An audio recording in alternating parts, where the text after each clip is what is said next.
Hello guys, Radhe Radhe. कैसे हैं आप लोग? आशा करती हूँ कि आप लोग अच्छे होंगे भैया दीदी। तो आज का गीत है नैहर का दुलार ससुरे में छूट जा था।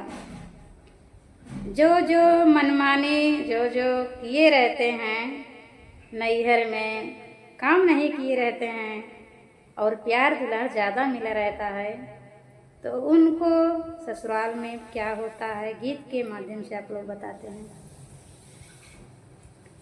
तो पत्नी अपने पति से क्या कह रही है नैहर को याद करके। छूट गए नैहर के दुलार हो,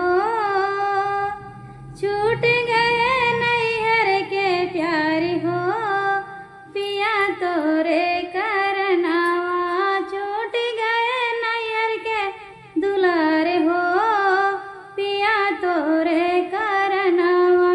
तोरे करनवा हो, तोरे करनावा, तोरे करनवा हो, तोरे करनावा। छूट गए नैहर दुलार हो, पिया तोरे करनावा। माई का प्यार छूटल बाप के दुलार हो, माई का प्यार छूटल बाप के दुलार हो। छूट गए भैया हमारे हो, छूट गए भैया हमारे हो, पिया तोरे करनावा। छूट गए भैया हमारे हो, पिया तोरे करनावा। छूट गए नैहर के प्यार हो, पिया तोरे करनावा।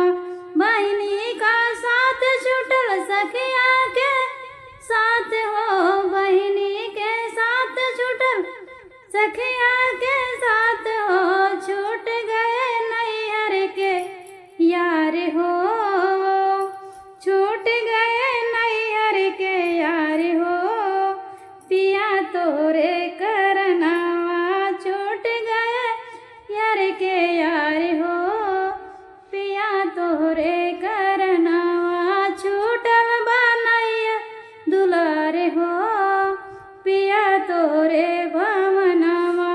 तोरे भवनवा, तोरे भवनवा। छूट गए पियवा के प्यार हो, पिया तोरे करनावा।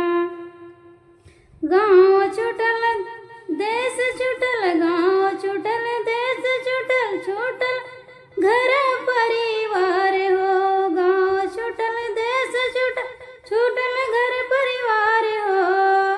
छूट गए सपना हमारे हो, टूट गए सपना हमारे हो, पिया तोरे करनावा। टूट गए सपना हमारे हो, पिया तोरे करनावा। छूट गए नैहर के प्यार हो, पिया तोरे करनावा।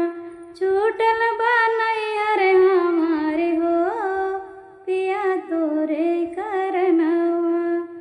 तो आप सबको ये छोटा सा नगरामा कैसा लगा आप लोग कमेंट में जरूर बताना। जय श्री कृष्णा, राधे राधे। गीत अच्छा लगा हो तो आप लोग लाइक करिए, चैनल को सब्सक्राइब करिए और फॉलो करिए अगर फेसबुक पे जाता है गीत तो।